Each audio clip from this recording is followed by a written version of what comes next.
Hey guys, it's Antoine with another quick, brief message. Hope you guys are off to a great start, man. We're sitting here pondering today, you know, just like about how lengthy this process can be. And, there's times where I lost it all, man, and I had to get it back. And that shit will humble you. You know what I mean? You go from making millions of dollars, hundreds and thousands of dollars, and then you have something catastrophic happen in your industry. And do you stay the course? Right? And wanted to elaborate on having to go through every emotion when most people around you in your industry, they'll quit, they'll go on and doing something else, the next shiny object syndrome, you know, jumping in this niche, jumping in that niche. And it wasn't until I actually got through market cycles that I actually realized, wow, if you stay the course, if you just don't quit, like God will make a way. There's been several times where, I've almost gotten myself gone bankrupt maybe two or three times. And, I'm sitting there thinking, how the heck am I going to get this together and pull myself out of this crazy debt? And I end up doing it. I had a property, maybe it was around 2022. I purchased this thing for around 300 grand. Long story short, ended up renovating it. I was into it another 100 grand, maybe in like 400 grand. Thought I was going to be able to sell it for 475 right when the interest rates went up. And I ended up selling that thing at a loss for 365. You know what I mean? That's a large lump sum of money. And I'm thinking of how I'm going to pay my lenders back, the people who gave me money to do these types of properties. And, with time, things got better. I was able to find another deal, right? Renovate it and pay off all my debt from that one deal that made sense, pay off all my investors. And I was just thinking I was probably like 2 or 3 months away from freaking going bankrupt, right? Meaning like zero cash, no more cash flow to pay any contractors, employees, or anything. But I just stayed the course, and I ended up doing a wholesale transaction where I was able to cover the cost for my construction costs on this new flip and some more things. It was over like six figures, and was right when I was down to my last in my business bank account. And you can lose it all in this business, and I've seen people lose it all. And I'm pulling up at the Starbucks and something nice, and the barista is somebody who was once in my industry, and now they're gone. They couldn't stay the course because they either had too much overhead or, you know, too much, too much turmoil in the business and couldn't withstand the type of hits we were taking, man. Everybody lost it all in 2022 who was doing business at a high level. It was the people who had a skill set that can keep generating businesses that stayed the course.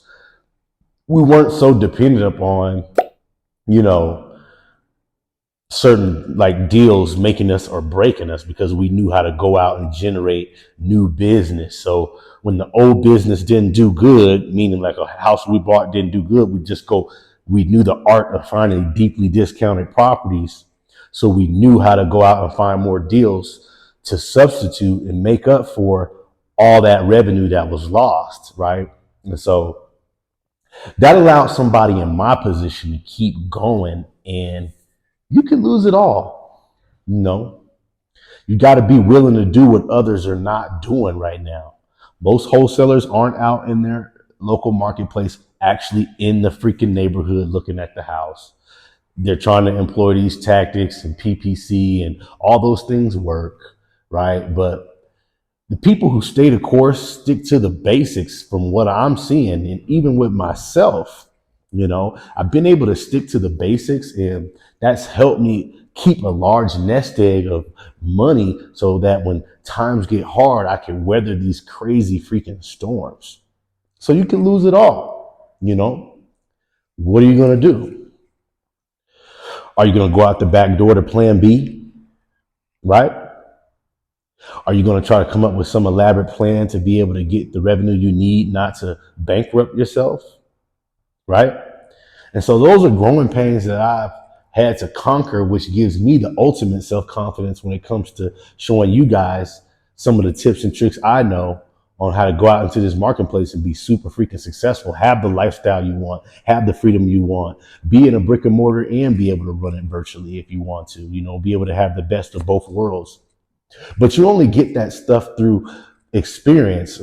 And that was what I was talking about in that last video that we just did, education versus experience. Man, you got to get out here and you got to bump your head a little bit. Like, I freaking nodded up in here looking like Willie Lump because I took so many, chin shots, so many face shots, You know that saying that everybody got a plan until somebody comes along and punches you in the goddamn face, right? Everybody has a plan until you get punched in the face. And so I've been able to, that's been able to strengthen my faith in areas of business and areas of my network and being resourceful to others, right?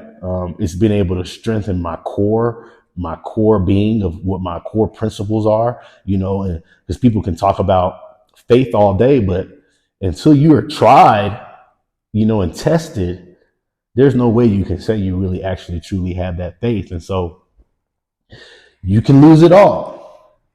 You got to be able to push through that valley so that you can make it to the top of the hill. When you look down there, the shit's an amazing view.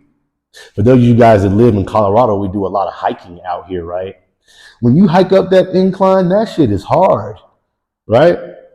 But when you finally get to the top, it's a beautiful view. And you feel like you actually conquered something. And I say that in this business right here, right? Because I get to actually exude the confidence from my experiences that I had. I could say to one of my students in Florida, like, hey, don't buy this deal. It's not a good deal. This is what could potentially happen, to save them from making the same mistakes that I made, right? I could navigate the title process. Because people are like, hey, Antoine, with all these laws passing, like, are we still going to be able to wholesale houses? Well, when you ask that question, I already kind of know that you really haven't navigated the title process, because wholesaling is just a term. Really, when you get in title, paperwork is being moved around, addendums, contracts, right? Commitments. These things are being moved around and pushed together to make a transaction. So all these categories, we're trying to categorize wholesaling or whatever the case would have you. It can't go away because it's simply just the agreement between a certain individual or parties, right? And so once you know how title works, we know that you will be able to label this anything. We can say assignments and contracts, wholesaling, just like when you buy a car, if your girlfriend introduced you to the person you're buying it from and you want to pay her $500 after the transaction is done, like, who can stop you from doing that, right?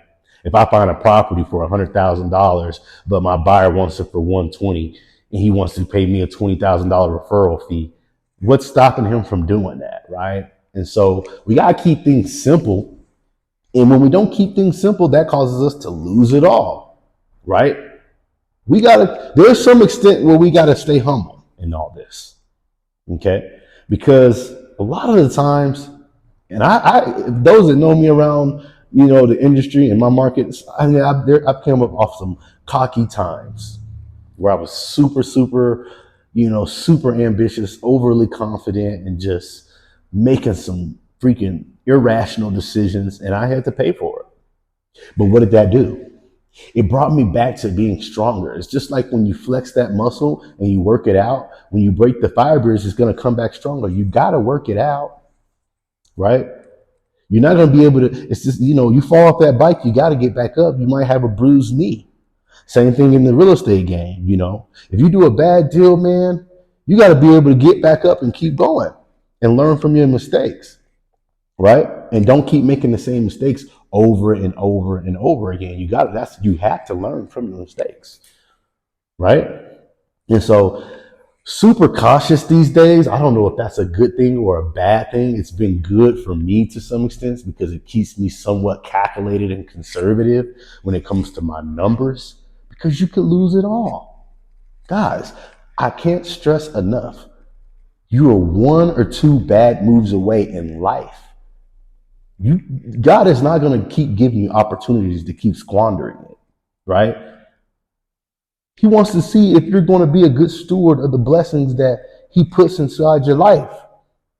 So if he puts $100,000 property in your lap that's worth 375, and the family really needs the $100,000 because the house in shit shape, they don't have the money to fix it up, but you do, or you know somebody that does. It's on you to help that seller out and capitalize, right? And for them to be able to capitalize, and for them to be able to leave you a good rating and review that you really help provide a service. Because you think about how many people get help when you're doing a wholesale deal. I'm the wholesaler. I go out and find a transaction. The cash buyer gets to eat. The title company gets to eat. The agents that list the property on the back end gets to eat. The crews that do the renovation get to eat, and so on and so on. So you ask yourself, when you guys see me posting these memes with these big old checks, and when you ask yourself how somebody makes that much money, is because of how much value is being added, right? All these people are getting paid before you get a check, okay? Most of them. They're getting paid within the transaction. It's like, wow, that's a really valuable process. And if you learn how to become a good steward of that money and you manage that money good, right? And you don't squander the opportunity, this business will make you extremely rich, right? And I'm just now getting on the front end tail of it because through all the mistakes I've made, I've been able to consist. And so I'm really just now being able to see all the fruits of my labor. I thought I was seeing some fruits when I was making $500,000 a year, $722,000 a year, just under $1 million in assignment fees. And now I'm going into my tenured with a little bit more seniority, and guys are really, really blessing me. 1.2, 1.3, 1.7, not having much, overhead, not having much operations, keeping things lean. So all the money's going into your family's bank account, like Brent Daniels would say, putting the money in our family's bank account, right? That's huge, guys. You don't want to be making $1 million a year and spend $1 million a year, because that's why I said you could lose it all. If you have a payroll of $100,000, but your company only brought in $100,000 that month, you don't have any net profits. That's how you go bankrupt. But if you make $100,000 a month and your overhead is $20,000 a month, you see how you can have some cash flow. So Americans and just the human species in general, we have this urge to go out and match what our income is. If we make $100,000 an hour, if we make all this type of money, all of a sudden our bills match that. Like, how does that happen? It needs to be where if you make that type of money, you make $1 million, maybe you can keep 650 of it, right? Why do we got to go out and match our expenses to our income, right? Let's try to do the opposite so we're keeping more of it. That way, when hard times hit, it's not bothering you. You weathered the storm through COVID, still here. Weathered the storm through interest rates, still here, right? What else is going to come? And you just keep attacking and keep tapping. You move that needle forward, right? And with that comes extreme amount of confidence, guys. It's amazing the type of confidence you get when you know, like, wow, this is magic. When you're down to the nitty gritty, I just got done telling you guys, I was getting ready to go bankrupt. And then right in the nick of time, it's just like in the movies when everything gets ready to blow and you barely make it out of the freaking building that's on fire, and you get to look back and see everything blow up right behind you, and you just made it out of there in the nick of time.